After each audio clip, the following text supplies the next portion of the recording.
जैसा कि अन्य सभ्यताओं में स्वाभाविक है होता था, यही बस्तियां, इनमें से कुछ ने शहर का रूप ले लिया और कुछ बहुत प्राचीन शहर बन गए और एक प्राचीनता का रूप उन्होंने धारण कर लिया था।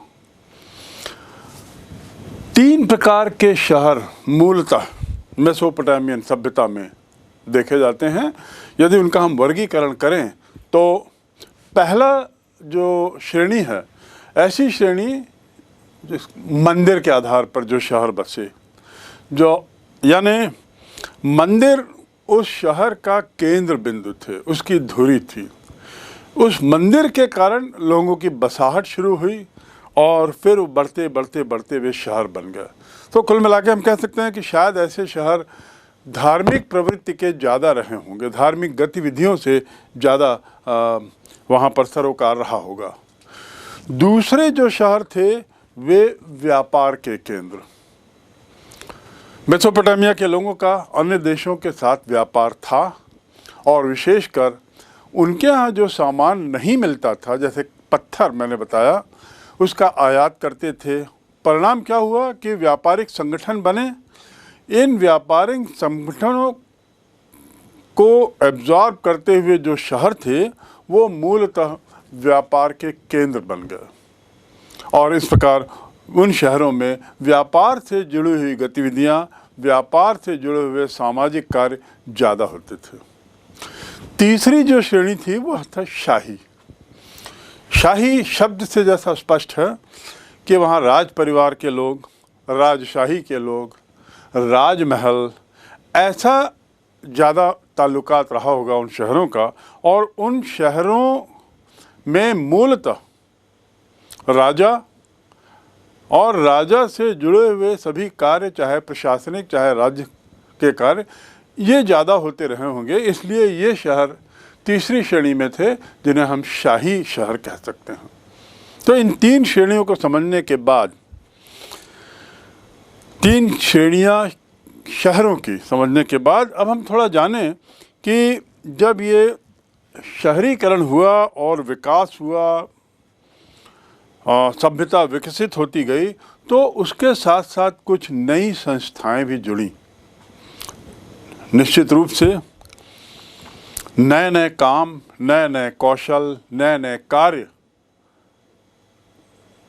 उसकी ज़रूरत ही नहीं पड़ती, बल्कि वह एक तरीके से ऐसा हो जाता है कि बिना उसके ये कार्य हो नहीं सकते और विकास हो नहीं सकता।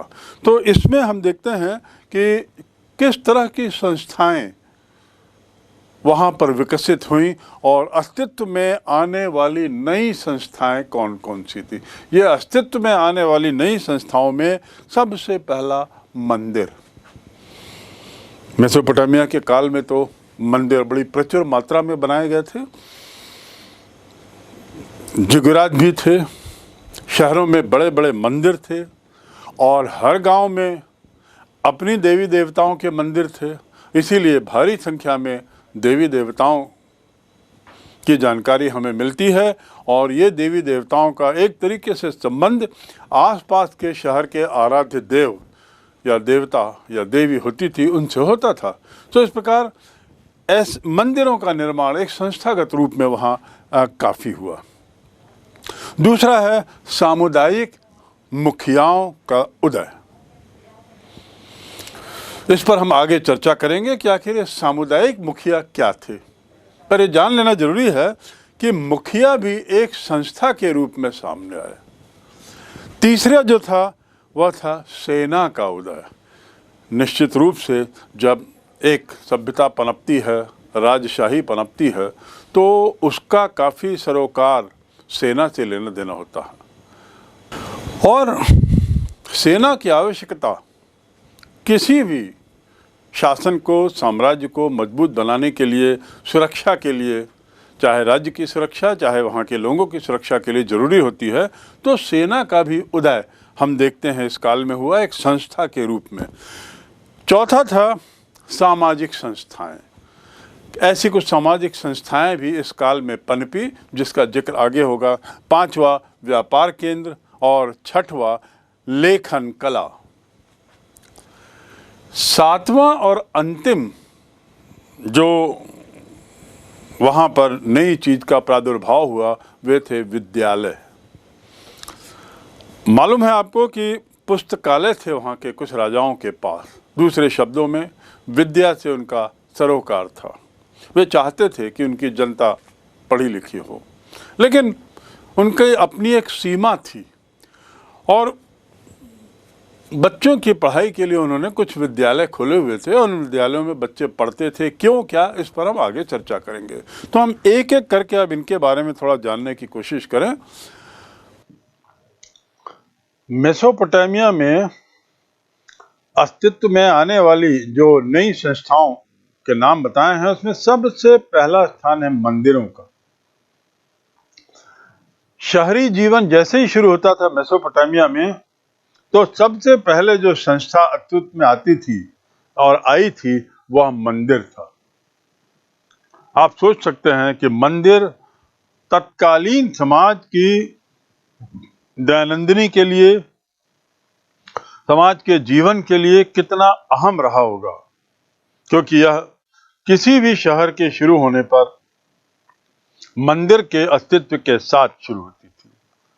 बाहर से आकर बसने वाले लोगों ने मंदिरों का निर्माण या पुनर्निर्माण करना प्रारंभ कर दिया। सबसे पहले ज्ञात एक छोटा सा देवालय था जो कच्ची ईंटों से निर्मित था।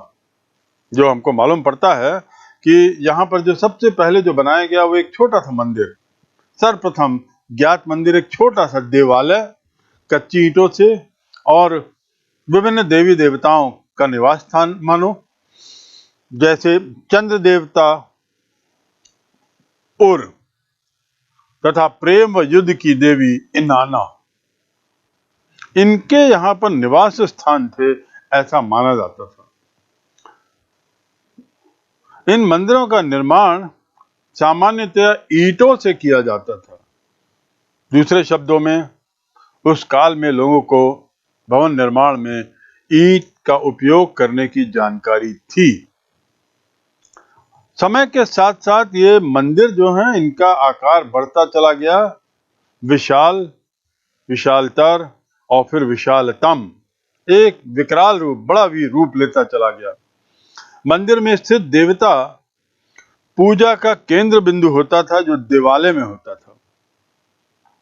स्वाभाविक है, हर मंदिर किसी एक देवता को समर्पित थे और उनका जो कमरा था, देवता का कमरा, वही पूजा का केंद्र होता था। यहाँ के लोगों के व्यक्तिगत रूप से पूजे जाने वाले देवता उनके खेतों, मत्स्य क्षेत्र यानी मछली पालन के क्षेत्रों और पशुधन के स्वामी माने जाते थे।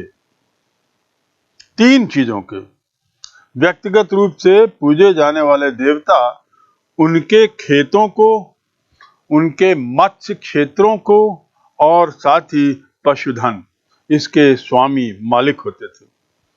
फलस्वरूप लोग इन्हें प्रसन्न करने के लिए दही और मछली आदि लाते थे।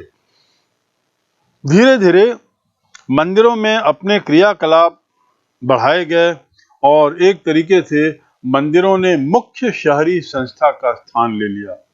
जैसा कि पूर्व में बताया गया है कि मंदिर आर्थिक गतिविधि, सामाजिक गतिविधि, प्रशासनिक गतिविधि और साथ ही साथ राजनीतिक गतिविधि का भी केंद्र बन गए थे। वहाँ के पुजारी सर्वसंपन्न और बहुत ताकतवर होते चले गए और एक समय ऐसा आया था कि जब राजनीतिक व्यवस्था को ठीक करने के लिए मंदिरों को इसके दायरे से बाहर कर दिया गया था। धीरे धीरे मंदिरों में जब ये क्रियाकलाप, विभिन्न तरह के काम बढ़ाए गए और मंदिरों ने मुख्य शहरी संस्था का रूप लिया, तो महल अपना औचित्य खोए नहीं। इनकी उपादेयता प्रासंगिक रही, बने रहे और इनका भी प्रभाव बना रहा।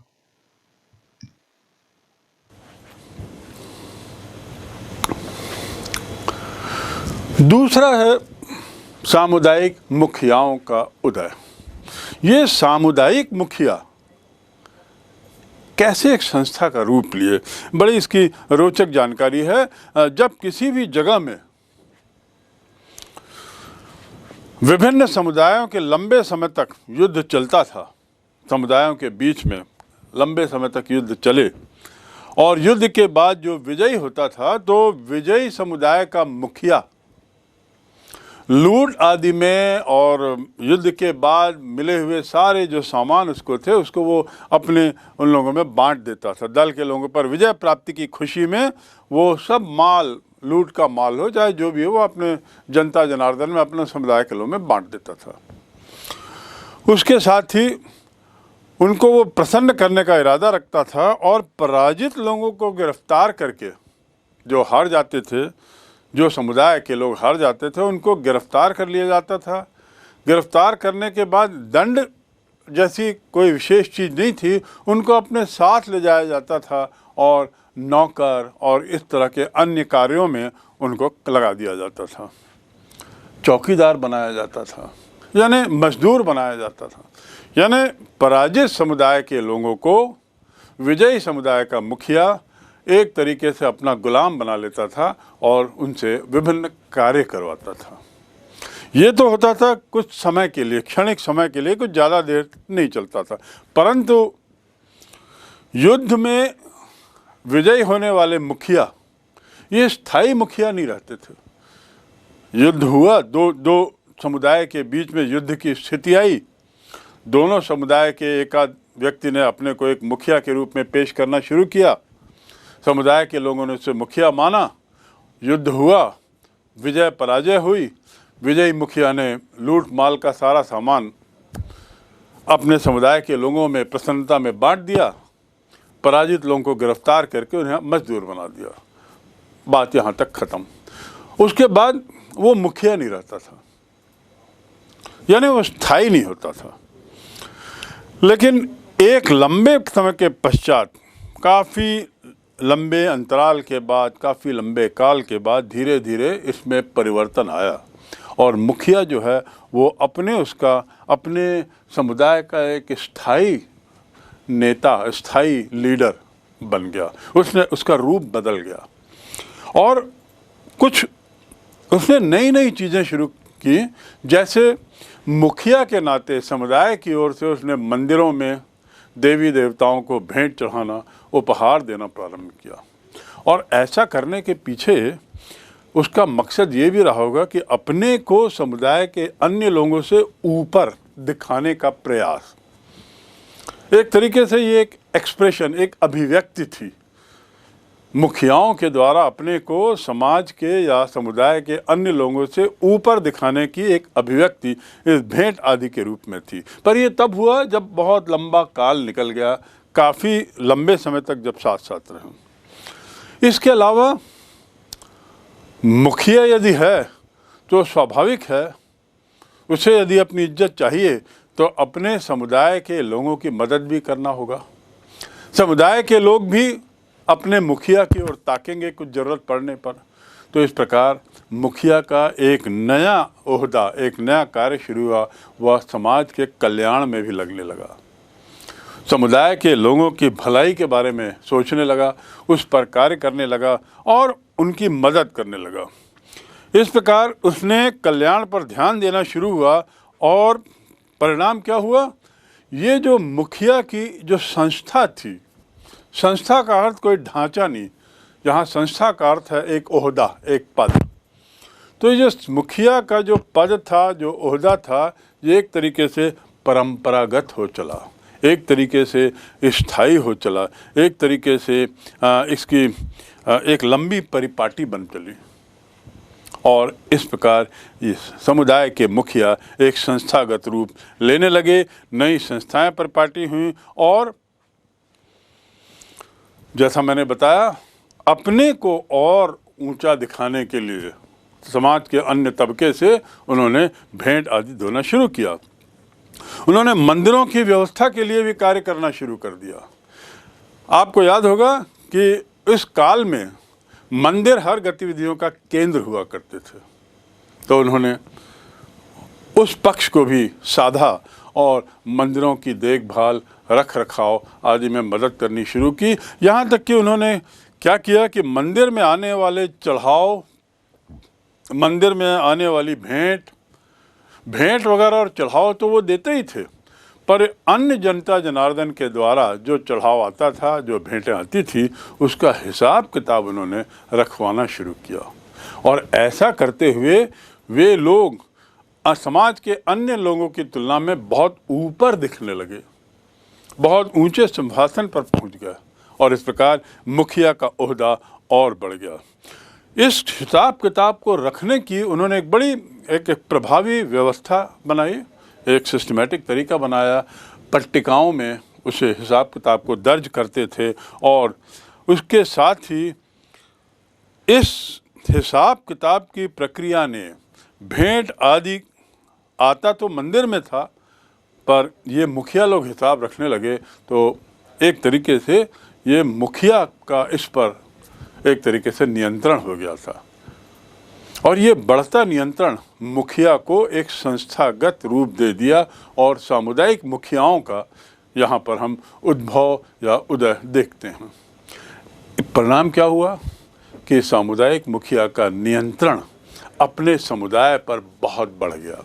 वे लोग एक, जिसको हम कह सकते हैं, स्वयमेव एक शक्ति बन गए, पावर अनटू देमसेल्व्स, स्वयं ही एक ताकत बन बैठे। और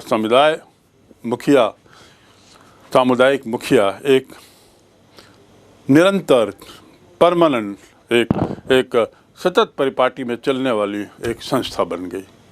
सामुदायिक मुखियाओं के बारे में इतना समझने के बाद अब हम आते हैं तीसरे बिंदु पर, तीसरी संस्था पर, सेना।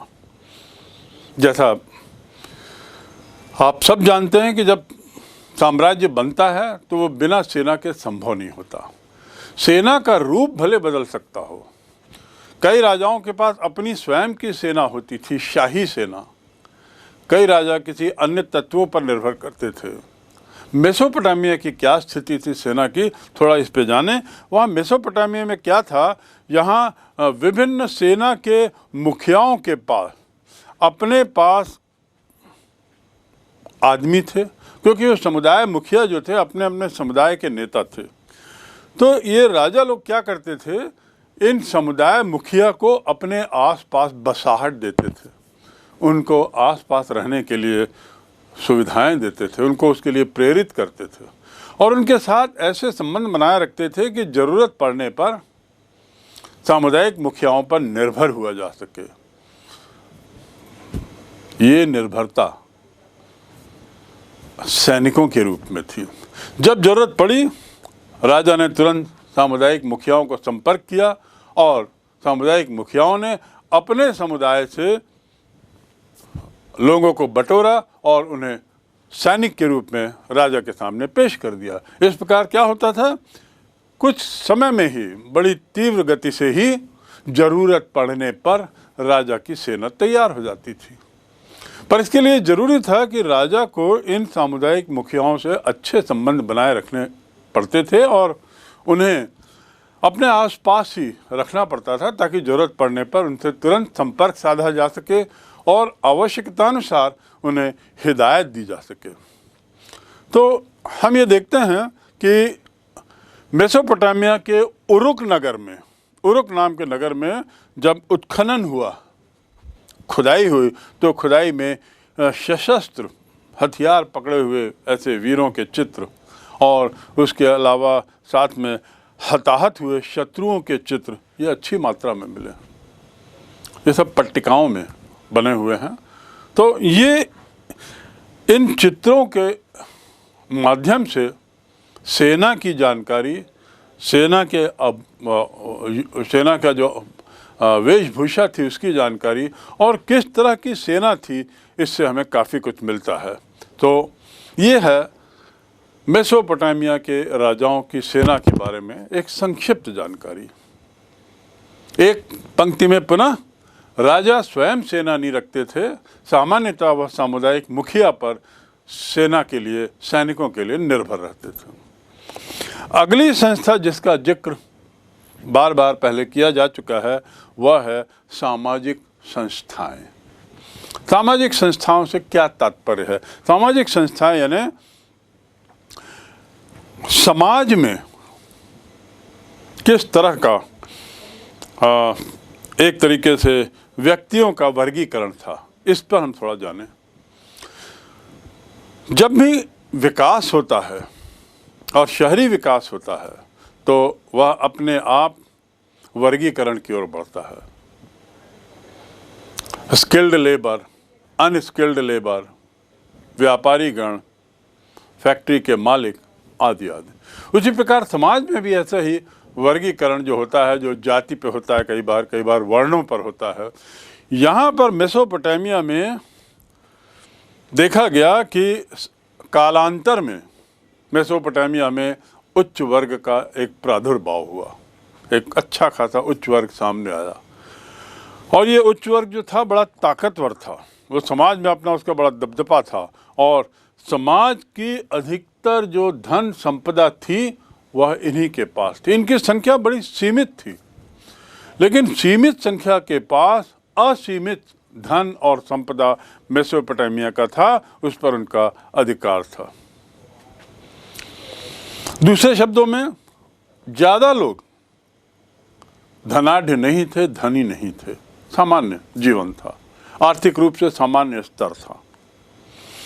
परिवार की बात करें तो एकल परिवार पर उनका ज़्यादा विश्वास था। संयुक्त परिवारों के उदाहरण वहाँ नहीं के बराबर मिलते हैं। जो पट्टिकाएँ मिली हैं, जो अभिलेख मिले हैं, शिलालेख हैं, उनसे ये जानकारी मिलती है कि उन लोगों का विश्वास एकल परिवार पर ज़्यादा था, यानी माँ, पिता, बेटा, बेटी, पति पत्नी और उनके बच्चे, बस यहीं तक उनका एक परिवार माना जाता था और यही प्रथा थी।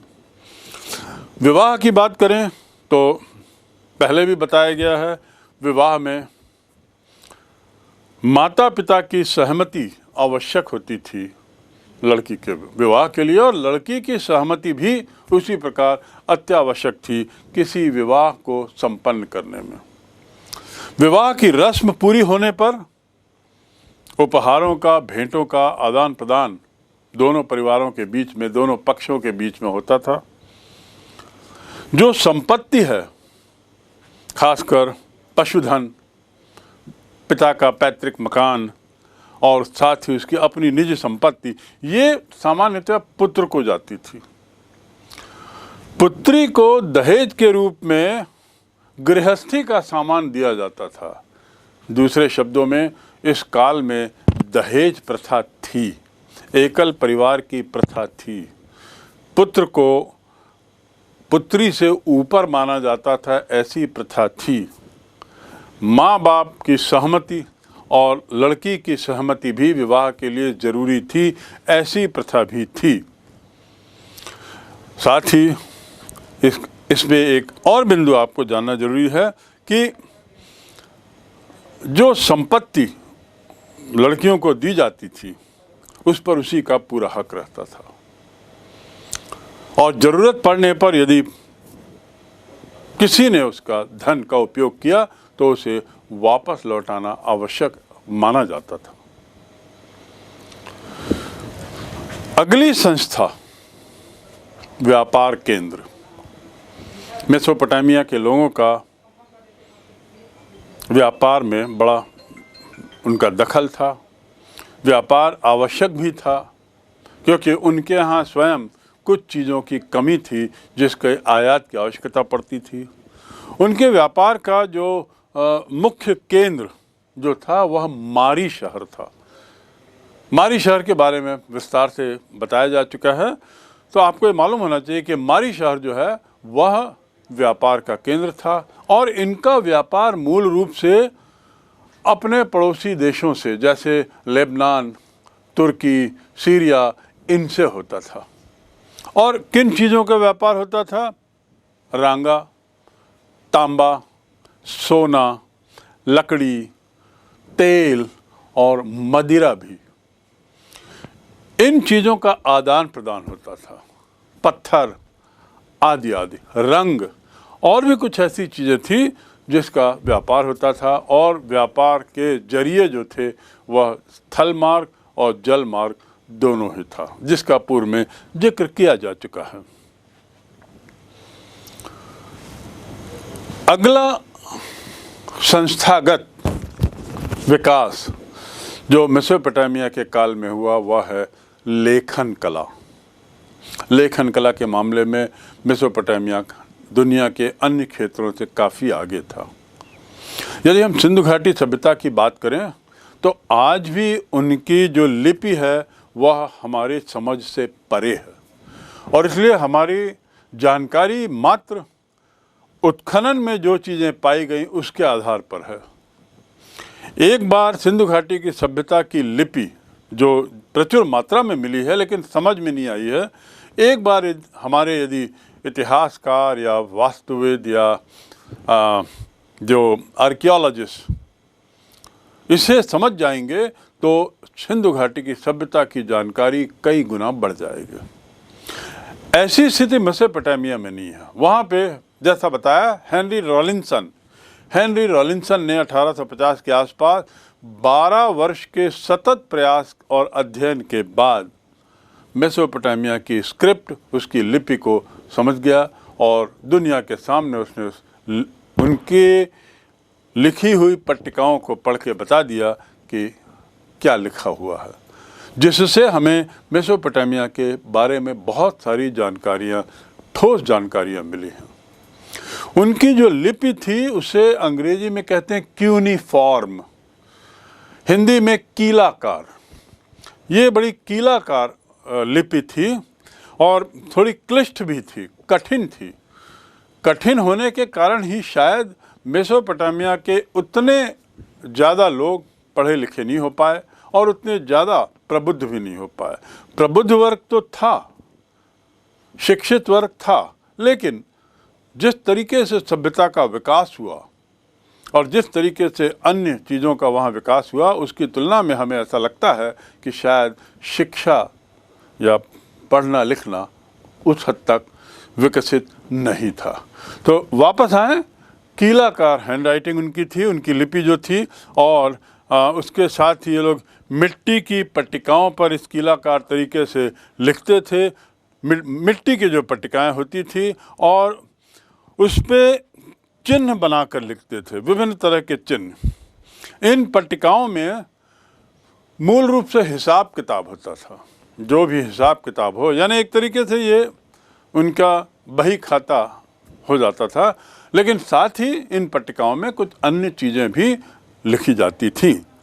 तो इस प्रकार लेखन कला के मामले में हम मान सकते हैं मेसोपोटामिया ने दुनिया को एक बहुत आधुनिक लिपि की जानकारी दी। एक महत्वपूर्ण देन है, और लिपि का आविष्कार कहें तो उसका श्रेय मेसोपोटामिया को जाता है।